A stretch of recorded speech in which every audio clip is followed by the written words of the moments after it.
foi Santo Antônio, batizado com o nome Fernando de Bulhões, nasceu em Lisboa, entre 1191 e 1195, na Rua das Pedras Negras, junto à sé de Lisboa.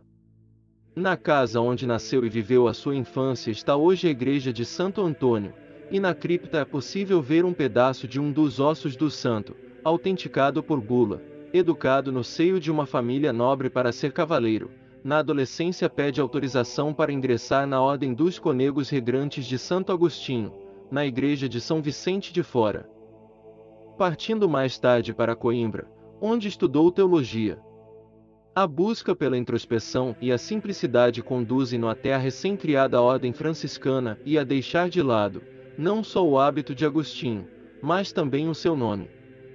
Fernando adota o nome de Antônio, em homenagem ao eremita Santo Antão, e dedica-se a pregar as Escrituras, que tão bem conhece, sobretudo após a sua mudança para a Itália. O Sermão de Santo Antônio aos Peixes, do padre Antônio Vieira, inspira-se precisamente na sua qualidade de pregador. Em Rimini, Itália, Santo Antônio tentou pregar a palavra católica aos hereges, mas de nada serviu.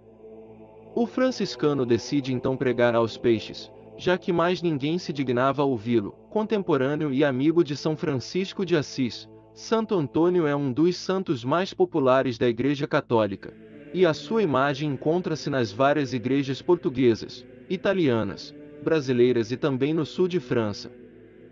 Santo Antônio morreu a 13 de junho de 1231, em Arcela, perto de Pádua, na Itália.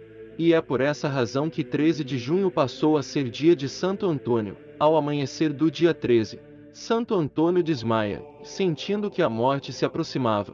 Pede para ser levado para a pequena igreja de Santa Maria Mater Domini, em Pádua, onde tinha vivido. Muito fraco, por se sujeitar a uma dieta rígida e a vários jejuns, mas também por sofrer de hidropisia, acumulação anormal de líquido nos tecidos ou em certas cavidades do corpo.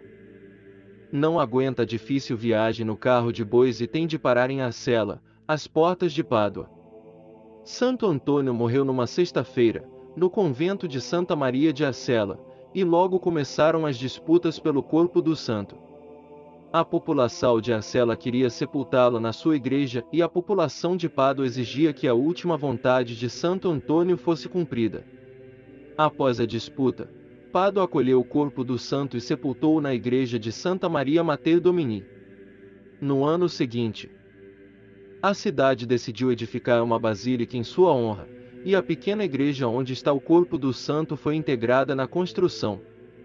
8 séculos passados, a Basílica de Santo Antônio continua de pé e ainda hoje é atração turística em Pádua. Durante a cerimônia de inauguração da Basílica de Santo Antônio, o túmulo de Santo Antônio foi aberto e constatou-se que a sua língua se encontrava em ótimo estado de conservação, mesmo passados 40 anos sobre a sua morte.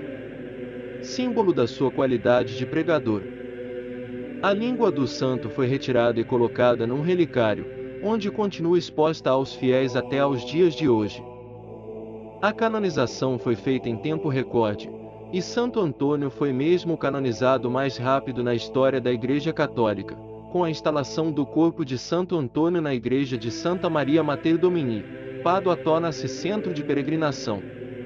A ela correm aflitos em geral, dos doentes aos endividados, todos em busca da ajuda do santo. São tantos os crentes a relatar a ocorrência de milagres que, menos de um mês passado sobre a sua morte, o bispo de Pádua decide pedir ao Papa Gregório IX o início do processo de canonização. Cumpridos todos os requisitos canônicos, o Papa Gregório IX canonizou Santo Antônio a 30 de maio de 1232, antes sequer de se cumprir o primeiro aniversário da sua morte. 700 anos depois, em 1946, o Papa Pio XII proclama Santo Antônio doutor da Igreja, com o título de doutor evangélico. Sendo um dos santos mais populares da Igreja Católica, é normal que existam disputas, mas apesar dos dois nomes diferentes estamos a falar do mesmo santo. Santo Antônio nasceu e viveu em Lisboa, viveu e morreu em Pádua. Em Itália, todos o querem seu. Em Portugal não há dúvidas quanto ao nome Santo Antônio de Lisboa. Para acabar com as discussões, o melhor é citar o que disse o Papa Leão XIII, de 1878 a 1903, é o santo de todo o mundo. Há quem tenha dúvidas sobre quem é, afinal, o santo padroeiro da capital portuguesa. Entre Santo Antônio e São Vicente, a resposta não é simples. São Vicente de Saragoça é o santo padroeiro principal do Patriarcado de Lisboa. Já Santo Antônio é o padroeiro principal da cidade de Lisboa, como explicou o irmão Pedro, da Igreja de Santo Antônio, segundo o que está escrito no diretório litúrgico deste ano. Santo Antônio é também padroeiro secundário de Portugal. Nossa Senhora da Conceição é a padroeira principal. Já agora, sabia que o primeiro padroeiro de Lisboa foi São Crispim? Isto porque, em 1147, Dom Afonso Henriques conquistou a cidade de Lisboa aos mouros no dia de São Crispim. A data levou a que São Crispim fosse declarado padroeiro da cidade, mais cedo São Vicente tomou o seu lugar. Nesta altura, Santo Antônio ainda não tinha nascido. A esta hora, muitas raparigas têm em casa um Santo Antônio virado de cabeça para baixo, na esperança de que isso as ajude a conquistar a sua alma gêmea. Não faltam teorias e relatos de noivas que agradecem o milagre do casamento a Santo Antônio, por isso citamos a biografia do Santo do Amor, livro de 2008, onde Fernando Nuno relata o caso de uma jovem devota que foi ter com Frei Antônio, pedindo-lhe ajuda para casar com o seu vizinho Felipe. O problema: a família da pobre não tinha dinheiro para o seu dote por tradição atribuído aos pais do noivo. Comovido, Santo Antônio teria dito que o melhor era colocar o assunto nas mãos de Deus, mas em segredo pôs mãos à obra.